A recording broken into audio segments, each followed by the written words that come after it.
Bienvenue à la mini-méditation du mercredi de l'Institut biblique belge. Toute culture, peuple, nation possède un emblème, une statue, un monument historique qui fait la fierté d'un pays. Cet emblème cristallise l'histoire, parfois glorieuse, parfois moins glorieuse, d'une société. Quel monument emblématique allez-vous contempler cet été pendant vos vacances? Peut-être que ce sera simplement la statue que vous avez l'habitude de voir dans votre village. Peut-être que pour d'autres ce sera la Tour Eiffel à Paris ou même la muraille de Chine.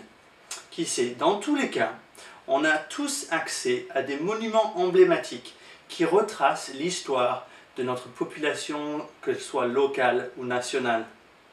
Dieu édifie lui aussi de son côté un emblème vivant qui témoigne de sa gloire et sa bienveillance. On va décoller maintenant avec Paul pour survoler l'histoire de l'humanité.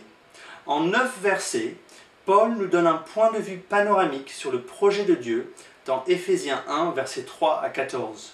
Le projet phare de Dieu, son chef-d'œuvre, est présenté au verset 10. Depuis le début de la création, Dieu met tout en œuvre pour unir un peuple à Christ. Dieu évangélise dans un sens un peuple depuis la création.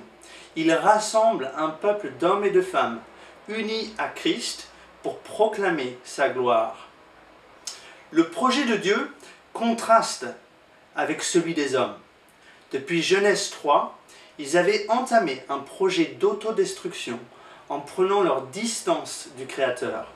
Et c'est de ce choix que découlent les divisions, les fractures, les conflits auxquels nous sommes si accoutumés.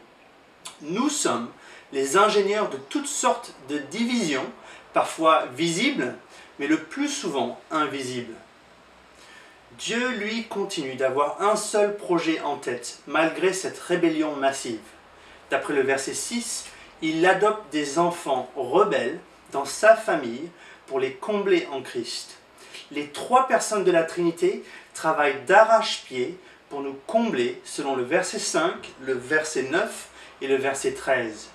Dieu continue de rassembler un peuple par la proclamation de l'Évangile, comme l'indique le verset 13. L'emblème vivant de Dieu, c'est l'Église, là où prend forme l'union du Christ et de son peuple. Son chef-d'œuvre est bien plus somptueux et durable que les plus beaux monuments.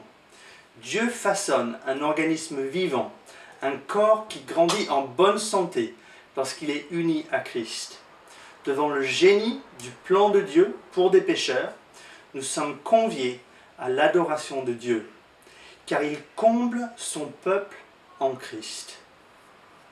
La semaine prochaine, nous verrons comment Dieu s'y prend pour édifier ce chef-d'œuvre. À la semaine prochaine.